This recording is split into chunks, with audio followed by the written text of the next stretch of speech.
നിരവധിയായ നേതാക്കൾ കോൺഗ്രസ് വിട്ട് മറ്റു പല പാർട്ടികളിലേക്കും പോയിട്ടുണ്ടെങ്കിലും ഇതിൽ താൻ തന്നെയാണ് ഏറ്റവും ഒന്നാം നമ്പർ വർഗീയവാദി എന്ന് പറയാൻ ഹിമന്തിനെ കൊണ്ടേ കഴിയുകയുള്ളൂ.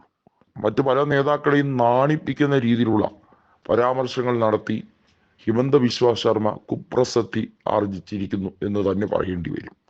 കാരണം ഗൊഗോയ് മന്ത്രിസഭയിൽ മന്ത്രിയായിരുന്ന ഹിമന്ത് വളരെ പെട്ടെന്ന് അസാമിന്റെ BJPക്കുള്ളിലെ താരപ്രചാരകനായി മാറുകയും മുഖ്യമന്ത്രിയാവുകയും ചെയ്തത് കൃത്യമായ അദ്ദേഹത്തിന്റെ സൂത്രപ്പണിയാണ്.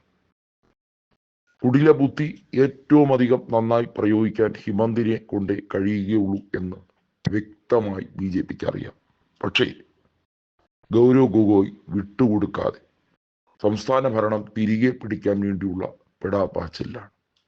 നമുക്കറിയാം, തരുൺ ഗൊഗോയ് 2016 വരെ നിയമസഭാ തെരഞ്ഞെടുപ്പിൽ വിജയിച്ച് മുഖ്യമന്ത്രിയായ വ്യക്തിയാണ്. 2001 മുതൽ 2016 വരെ നിയമസഭാ തെരഞ്ഞെടുപ്പിൽ തരുൺ ഗൊഗോയ് തുടർച്ചയായി 3 തവണ മുഖ്യമന്ത്രിയായ വ്യക്തിയാണ്.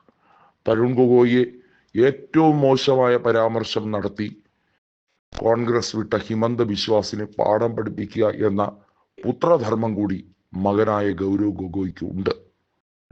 അസാമിലെ ലോക്സഭാ തെരഞ്ഞെടുപ്പിൽ കോൺഗ്രസിന് BJPയെക്കാളേറെ വോട്ട് ഷെയർ ഉണ്ടായിരുന്നു, സീറ്റുകളില്ല എന്നത് മാത്രമാണ്. അസാമിലെ ധൂബ്രി ലോക്സഭാ മണ്ഡലത്തിൽ റാക്കിബുൾ ഹസൻ നേടിയ ഭൂരിപക്ഷം ഏതൊരു കോൺഗ്രസ് നേതാവിനും അഭിമാനം തന്നെയാണ്.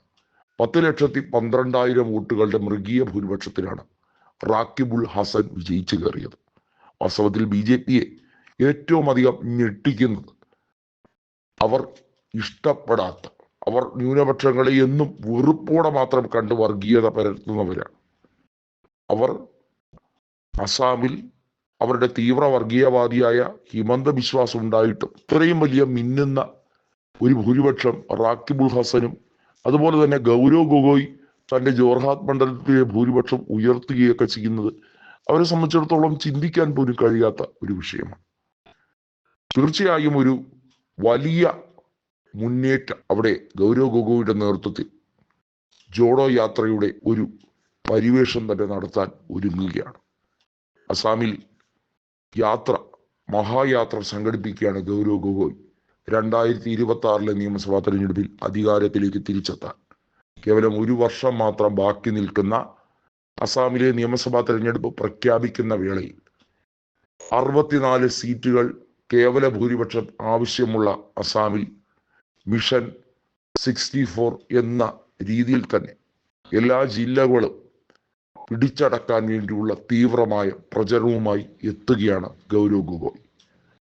നേരത്തെ രാഹുൽ ഗാന്ധിയുടെ ഭാരത് ജോഡോ യാത്ര അസാമിലൂടെ കടന്നു പോകുമ്പോൾ അദ്ദേഹത്തിന് ഓടിച്ചിട്ട് പിടിച്ച് അറസ്റ്റ് ചെയ്യും എന്ന് പറഞ്ഞ ഹിമന്തിനെ ഇപ്പോൾ ശരിക്കും വലിയ തോതിൽ അങ്കലാപ്പിലിരിക്കുന്ന ഒരവസ്ഥയിലാണ് കാണുന്നത്. ഇത്രയൊക്കെ BJP നേട്ടങ്ങൾ ഉണ്ടാക്കുമ്പോഴും, ഇത്രയൊക്കെ EVM അനുകൂലമാകുന്ന രീതിയിലുള്ള സാഹചര്യങ്ങൾ ഉണ്ട് എന്ന് അവർ തന്നെ ഉറപ്പായി മനസ്സിലാക്കുമ്പോൾ, തെരഞ്ഞെടുപ്പിനെ തന്നെ അട്ടിമറിക്കുന്ന രീതികളിൽ ഇലക്ഷൻ കമ്മീഷൻ പോലും അവർക്ക് അനുകൂലമാണ് എന്ന സ്ഥിതിവിവര കണക്കുകൾ കോൺഗ്രസ് പറയുന്നത് ഏറെക്കുറെ ശരിവെക്കുന്ന തരത്തിലേക്ക് കാര്യങ്ങൾ വരുമ്പോഴും അങ്കലാപ്പ് ഇപ്പോൾ ഹിമന്തിനാണ്. സ്വന്തം സംസ്ഥാനത്തെ ഭരണം നഷ്ടമായാൽ BJPയിൽ നിന്നും പുറത്താവുകയോ അല്ലെങ്കിൽ സ്ഥാനമാനങ്ങളൊന്നും തന്നെ ഇല്ലാതാവുകയോ ചെയ്യും. ഹിമന്തിനെ ഒതുക്കാൻ BJPക്കുള്ളിൽ തന്നെ മുൻ മുഖ്യമന്ത്രിയായ സർബാനന്ദ സോനോവാൾ പരമാവധി ശ്രമിക്കുന്നുണ്ട്. ഹിമന്തിനെ ഒതുക്കുക എന്നതാണ് സോനോവാളുടെ രാഷ്ട്രീയ ലക്ഷ്യം.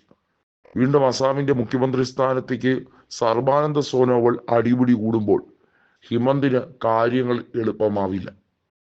ഇപ്പുറത്ത് ഒറ്റക്കെട്ടായി ഗൗരവിനെ വീണ്ടും മുഖ്യമന്ത്രി സ്ഥാനത്തേക്ക് ഉയർത്തിക്കാട്ടുമ്പോൾ പിതാവിന്റെ പാത പിന്തുടരുന്ന ഗൗരവിന് അധികാരത്തിലേക്ക് എത്തിക്കാൻ ജനങ്ങളുടെ ആശീർവാദം മാത്രം മതി എന്ന സന്ദേശമാണ്